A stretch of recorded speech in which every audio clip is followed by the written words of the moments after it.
Hello friends, I'm Malcolm from A1 Australia PT IELTS and NATI coaching. Really good that you guys are here with me. I'm going to cover all 20 tasks of PT, and let's start without wasting any more time with the first task of speaking, which is also one of the most important tasks in PT for your speaking and reading scores, and this task is called Read Aloud. Now this task is very aptly called Read Aloud. Why is it called Read Aloud? Because you'll get a passage on your screen which you are supposed to read exactly word by word whatever is written on the screen. You'll be doing two things simultaneously in this task. You read with your eyes and you speak with your tongue. So you get marks in speaking and reading both, which means it's an integrated task. Tasks in PTE academic test can broadly be categorized in two categories: independent, integrated. Independent means giving marks only to one particular module. Integrated means giving marks to two modules. So this task is integrated, which means it's really important. The number of questions in this task will be roughly 5 to 7. Minimum 5, maximum 7, okay? In each question, you'll have a passage on your screen. The passage will have 2 to 4 sentences in total. And the total word count of each passage which you're supposed to read is maybe 150 to 300 words, the total word length, word count. Okay. Now, as soon as the question comes on your screen, you'll see a timer which starts. It's a reverse timer of approximately, let's say, 25 to 35 seconds, depending on the passage length. And you'll see it in a reverse fashion, like 30, 29, 28. When the timer hits 0, you'll hear a beep sound, beep, in your headset. As soon as you hear the beep sound, the actual blue recording bar will start. And your job is to start speaking immediately as soon as the blue bar starts moving, and the beep happens simultaneously at the same time. Now, why this task is really important? A lot of reasons, okay? First is because it's integrated. Now, how important it is, let me explain, and you will also believe what I'm saying.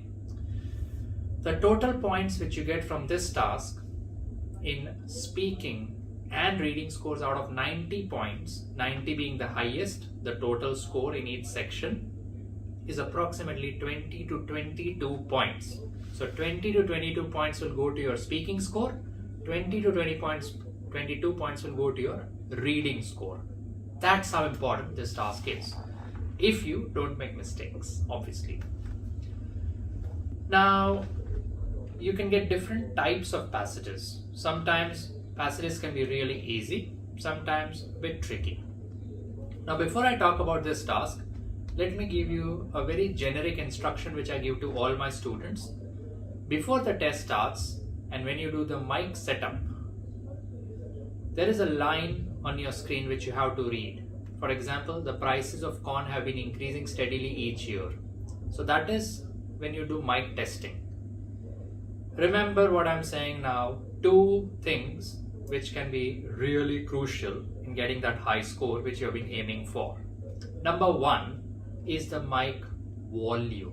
So when you read that sentence, next to it there's a very small button which is generally set in the middle, that's around 50%. Remember to increase that to approximately 70 to 80%. So you'll be able to see small bars like a scale or a foot ruler. So don't put it at full 100, don't. Maybe 2 dots less than full. That is the recommended volume setting. It's very important that you set it up at that time. The second instruction, equally important, is about the mic position. The best mic position is somewhere between your lips and your chin. So below your mouth for sure. And I'm not saying that. That has been PT's recommendation from day one. So that is the ideal position. You keep your hand like this below your lower lip, and the tip of the mic should be touching somewhere around your finger or your palm area. So that is the ideal position between your mouth and the chin. These two settings are really important. Now, before I talk about Read Aloud a bit more in detail, I'll just give a certain set of rules or suggestions which you must try your best to follow. If you follow, I guarantee you'll get full marks in this task. Okay. Set 1. What is PTE? Obviously, you know the full form, Pearson Test of English, academic. But basically, as you all know, it's a software evaluated test, which means there is no human intervention. A software will score your answers and grade your answers. Now, because it's a software, it uses a sort of an artificial intelligence system to grade and understand your answers, okay? To convince the software that you're really good, I'll give one more suggestion now. That is, when you book your exam, you'll be asked which language do you speak. At that time, please select your native language, which is your mother tongue. For example, I'm from Gujarat in India, so I select Gujarati. If you're from, let's say, China, you select Mandarin, for example, okay, or Cantonese. So basically, select your language, any other language than English. But yeah, if you're from a native English speaking country, then do select English. The reason why this setting is really important at the time of your test booking is because your answers will be sampled and graded with samples of people who speak the same native language as you do. That's why you don't want your answer to be graded with someone who speaks actual native English. It makes sense, right? That's why, remember this. Okay. Now coming back to the original discussion about certain do's and don'ts in this task of Read Aloud, before I get a bit more in detail, I'll explain everything, don't worry. The first thing that the software wants in your voice is confidence. There's a thing called confidence index, CI in short, which all these softwares and algorithms use when they do voice processing or speech to text processing to grade your clarity, for example. It's very important that you speak with an active voice, sit straight, speak with energy. Don't speak loud. There's a difference between speaking loudly and speaking with clarity. So passive voice is like this. Hi, my name is Malcolm. I'm taking this test of English to improve my level of English. I hope my test goes well. That can also be your introduction for the PTE test, which is not scored, by the way. It is just a formality, but it can be like that. Now, this answer or this thing which I said was with a very passive voice, zero energy level. It was very fluent, but zero energy level. I'll get a poor score. The same thing if I say like this. Hi, my name is Malcolm. I'm from Melbourne, Australia. I'm taking my PTE test to improve my level of English. I hope my test goes well. Perfect confidence, good clarity, good fluency, not too slow, not too fast. Ideal. That is the meaning of speaking confidently with clarity. I expect you to do the same. Sit straight, speak from your within, So speak from within. That is what I expect you to do, and I want you to do that, okay? Number 2, open your mouth clearly when you speak. You can hear each and every word which I am speaking right now. Although I'm sitting at a distance from the camera, you can still hear it clearly. Why? Because I'm opening my jaws properly. Number 3, don't stress on each and every word. A lot of times people and students speak as if they are trying to impress the PTE software like this. Hi, my name is Malcolm. I'm from India. I'm taking my test to improve my English. I hope it goes well. Thank you very much. No, you don't have to speak like that. You must try to speak like a native speaker. Native speakers are people generally from the US, that is the United States of America, the UK, that is the United Kingdom, Canada, Australia. Generally, these are native speakers of English, okay? The software wants you to speak like native speakers. And native speakers generally, although they might have a slang or an accent, they don't stress on words unnecessarily. So if you speak like this, hi, my name is Malcolm. I'm going to take this test to improve my English. That's a really poor representation of how a native speaker would speak, if at all. So don't speak like that. Just keep your voice flat. That is a do. Don't stress on words. That's a don't. Okay? Number 3, make sure that each and every word which comes out of your mouth is heard and spoken clearly by you. Even if it's articles like a and the, you must speak them clearly. For example, a doctor. You don't say, I'm going to a doctor. That's too fast. I am going to a doctor. That is stressing on words and the fluency will go down. How should you say that? I'm going to a doctor. That's how you speak fluently without stressing on words individually. Number 4 is something about contractions. Contractions are words which are written in short, like I apostrophe M, I apostrophe VE. So such words will be pronounced as I'm, not I am, and I've, not I have. So that's how you speak or pronounce contractions. The next important rule or suggestion is the ending sounds of words. So many times words will end with ed, en, t, ing, ses, ical, right? Like he loaned some money, he borrowed some money, they carried the stuff around. The students are waiting for us in the science lab. It's an economic recession.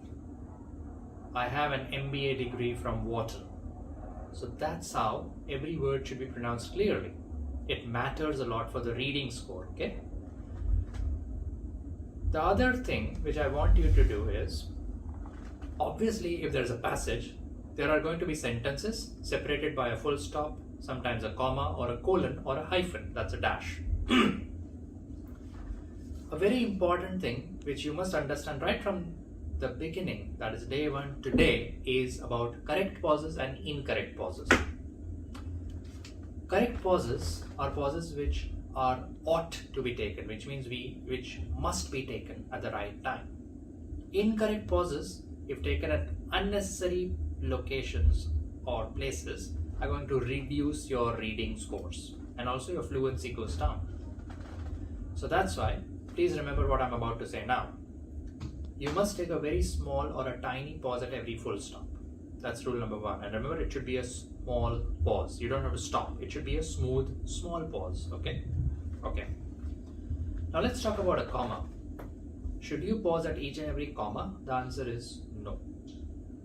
If a comma is at the beginning of a sentence after words like moreover, however, furthermore, never take a pause. Don't pause. Okay? If you see a comma in a short sentence, never pause. Clear. If you see a comma in a long sentence, you must pause, but it should be a very tiny pause. Remember, it's a pause. Similarly, at a semicolon or a colon, it should be a very small pause. Now, should you pause at a hyphen? Hyphen means a dash. If the hyphen is between two words which are supposed to be spoken together, then you must not take a pause. But if there is a hyphen which is between two phrases or two sentences, you must take a small pause. Now there will be words where sometimes there is no pause or no comma. Let's say there's a very long sentence without any comma. And don't worry, I will be taking up a lot of examples later on. Okay? Should you take a pause in a very lengthy sentence anywhere? The answer is yes. For that you need to understand where you should take that pause. Generally, you may take a pause before but, also before W words like while, whether, when, also if, then, also before and. If there is a sentence before and, then there is an and then there's a different phrase again, So you must take a small pause. Otherwise, don't take pauses. The next important suggestion is about intonation. Intonation means stressing on words. My general suggestion is don't stress on words at all. Speak with a flat, confident voice without stressing on words. If you stress on words, it actually reduces the clarity of the sounds which come out of our mouth. That's why it's very important to speak with a flat tone by opening your mouth properly. That is the best way to speak fluently and getting the maximum possible score. So these were my general do's and don'ts. Now you have already heard the word fluency coming out of my mouth many times in the last 10 minutes. What exactly is fluency? Before that, why am I talking about fluency so many times? The reason is simple, because there are three main parameters on which our scoring is based by the software. Number 1, oral fluency. Number 2, pronunciation. Number 3, content. Fluency means how smoothly you speak, not the speed. How fast or slow you speak is a part of fluency, but not exactly what fluency is. Fluency is the smoothness with which you speak, or rhythmic speaking. That's fluency. Number 2 is pronunciation, means how clearly you speak. And number 3 is content, means what you speak. So generally remember, how you speak is generally more important than what you speak in most of the tasks in PTE speaking. I'm not saying what you speak is not important, but for a good score in speaking, which is 90 out of 90, speaking fluently is very important. Speaking fluency, as I explained, is speaking at the right speed and taking the right pauses at the right places. That will decide your score, and it also depends on how confidently you speak and with which intonation you speak, with which pitch you speak. Okay. The maximum score with the software gives per question for fluency, pronunciation and content is out of 5 points.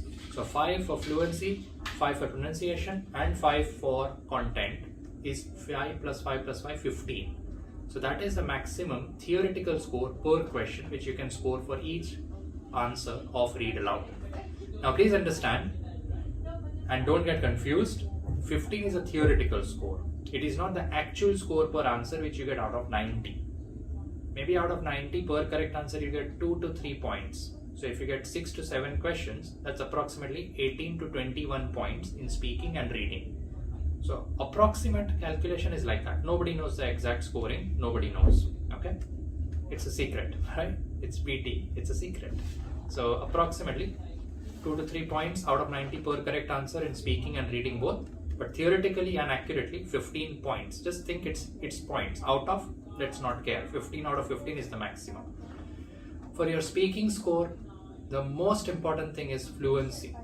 The second most important thing is pronunciation. And for your reading score, the most important thing is content. Content means accuracy.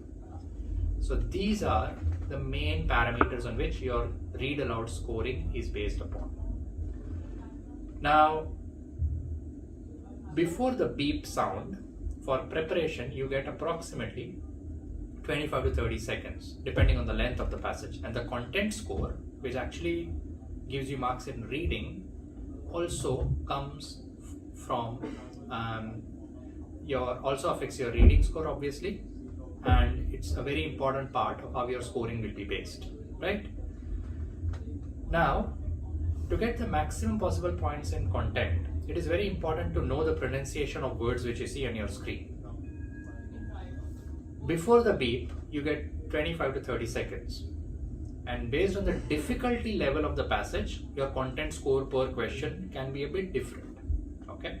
Total theoretical points out of 5, but depends on the difficulty of the words and the passage. What you should actually do in those 25 or 30 seconds before the beep sound and as soon as the question comes on your screen is, you must put your finger on the screen and try to read aloud as fast as possible, loudly. Like you should be able to hear your own voice. You should not be very loud. You don't want to disturb people around you, but you want to be loud enough. If you practice in your mind, people around you are going to be practicing loudly because everybody speaks at the same time in the room. So it can be very noisy and very disturbing, as you can understand. Everybody speaks at the same time. That is why you must also speak a bit loud so that you can hear your voice. And you know what will happen when you hear your own voice? You will gain confidence. When the test starts, whether you are a first time test taker or whether you are taking it for the 5th time, doesn't matter, your heart beats faster. Why? Because you are nervous. The easiest way to get rid of nervousness is to speak a bit loud so that you gain that energy, and always sit straight. Remember, you have to speak confidently, you have to speak with energy. So that's why it's very important to sit with a straight posture and speak confidently with energy. So before the beep sound, try to put your finger on the lines and try to read as fast as possible. I'll give some examples and demonstration shortly. Try to read the whole passage 2 to 3 times, Now let's say there's a difficult word. Should you skip it or should you say it? You should definitely say it. Because there are 3 very important things which you should never do. First, never omit words or skip words. If you skip words, you instantly can lose points in your reading score. Number 2, don't replace words. So instead of in by mistake, let's say you say on. Instead of a, you say the. Replacing words means the score goes down. And number 3, never repeat words. You know what happens when somebody makes a mistake? What will their first reaction be? Oh, sorry. You try to correct yourself. This is a beautiful, oh, this is a sad day. You realize that you've made a mistake. Your first human instinct is to correct your mistake. Never do that. As soon as you correct a mistake, the fluency goes down. See, anyway, it's a software, right? It knows you have made a mistake. So no point doing what has been already, undoing what has been done. What has happened has happened. You can't undo it. So just keep on. It's like a bullet. Once shot, it's fired. It has left the gun. Same thing you have to follow. Never ever stop to correct your mistakes in any task of PT. Strict no. Okay, please remember that also. What should you do if you get a difficult word? You should not skip it, but instead of skipping it, you can try to mimic the sound of that word.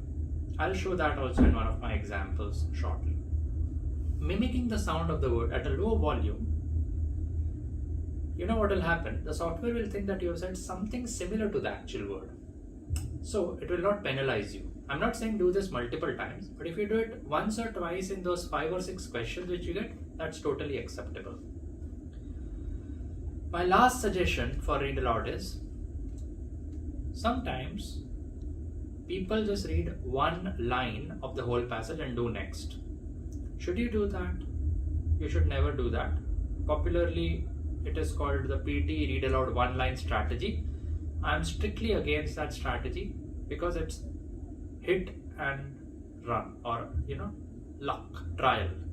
It's like sometimes you get a decent score, sometimes it's a costly mistake. The test fee is approximately $400, right? You don't want to waste your hard-earned money wherever you are in the world. So my suggestion is, don't try the one-line strategy in read aloud. It can be very counterproductive. Okay, just my suggestion. Rest is your call. Now, after the beep, as soon as you hear the beep sound, you must start speaking fluently and naturally immediately. Now, the time which you get after the beep is the actual recording of your answer, on which your score will be graded upon. Let's say it's a very short passage and you finish the entire passage very fluently in just 15 to 20 seconds. And let's say still the blue bar has not even reached half-time mark. What should you do? Should you wait for the blue bar to reach the end? No, never. As soon as the last word of the last sentence is spoken by you, there is a next button on your screen which you must click immediately. Why? Because the software hates silence. If it detects 3 seconds or more of silence, it is going to penalize you. So everything goes down. Your speaking score goes down for sure. Your reading score might or might not go down. Why take a chance? So as soon as you say the last word, click next immediately. Once you click next, you will be asked again. There will be a small box on your screen. Are you sure you want to go to the next question? No, yes. So you have to click yes immediately. So next yes, you have to do immediately. Keep that in mind. Now a few more things. Let's say you get a passage on your screen which has something written in short like NASA. So should you say NASA or should you say NASA? You just say as you would speak it naturally or normally. So you say NASA. Number 2, if something is given in brackets, you don't have to pause. You just have to speak normally. And yes, you have to speak the content. You have to speak the words which are written within brackets. You cannot skip them, mind you. Also, you don't have to say bracket starts, bracket stops. You just read those words naturally. Okay, so you just speak those words naturally. Similarly, if you get something like MR, you say Mr. If you read EG, you say EG or for example. Both things are fine. Okay. As far as you say anything which is naturally accepted as a part of normal English, the software will give you full marks for content, which means your reading score. That is for sure. Now let's say you have numbers on your screen. Numbers should be pronounced naturally. So if you see a year, you just say, for example, 1920. If it is followed by S, you say 1920s or 1900s, like 1900S, that will be pronounced as 1900s. Also, if you read a number which is a year, which has a lot of zeros, like 2003, you can say 2003. You can also say 2003. I personally suggest speaking it as or saying it as 2003. That is what I personally recommend. If you see something like 180th century, you say it as 18th century, right? That is how you naturally and normally should pronounce such numbers or words. If there's a very big number, like let's say 100,000, you don't say 1 lakh. 100,000, you say 100,000. Similarly, 550,000, you say 550,000. That is how you pronounce such numbers. Now let's say there's a dollar sign or pound sign before the number.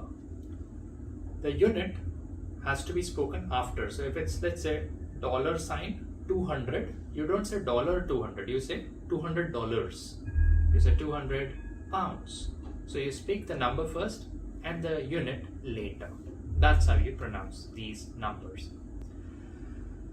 Most of the things I have cleared about the do's and don'ts in Read Aloud. Now, I'll just show a few examples. But before we go to examples, I just once again want to repeat the main strategies. Most important, you speak fluently and confidently. Number 2, don't take unnecessary pauses. Take very small pauses, mainly at full stops and at a comma if required, if it's a long sentence. If the comma is at the beginning of a sentence or if the comma is in a short sentence, no need to take any pauses. Number 3, don't omit words, don't skip words, don't replace words. If you're not sure about the pronunciation, the best strategy is to just mimic the sound of the words. You'll be successfully getting full marks if you do it just once or twice. If you do it in every answer, then that's not a very good strategy. Number 4, related to clarity. Open your mouth clearly.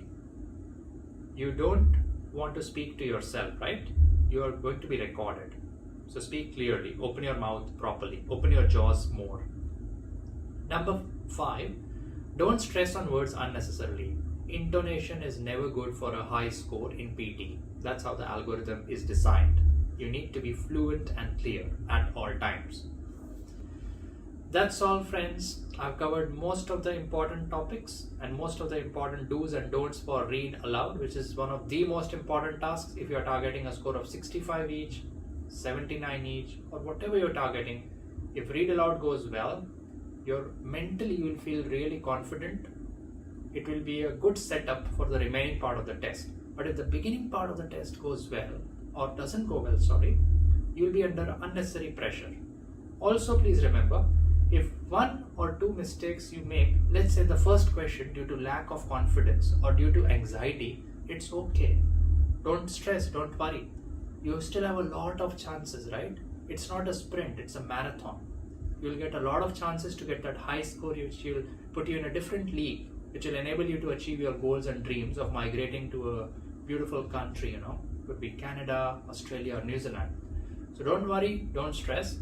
Just be relaxed. A mistake happens. It's a human thing. The software is not that strict. It is lenient. It will ignore your mistake. But make sure you don't repeat the same mistakes again and again, and you move on with full confidence and more alertness on your part. I hope you learned a lot from this session. Thank you very much. And now let's have a look at the examples. Thank you.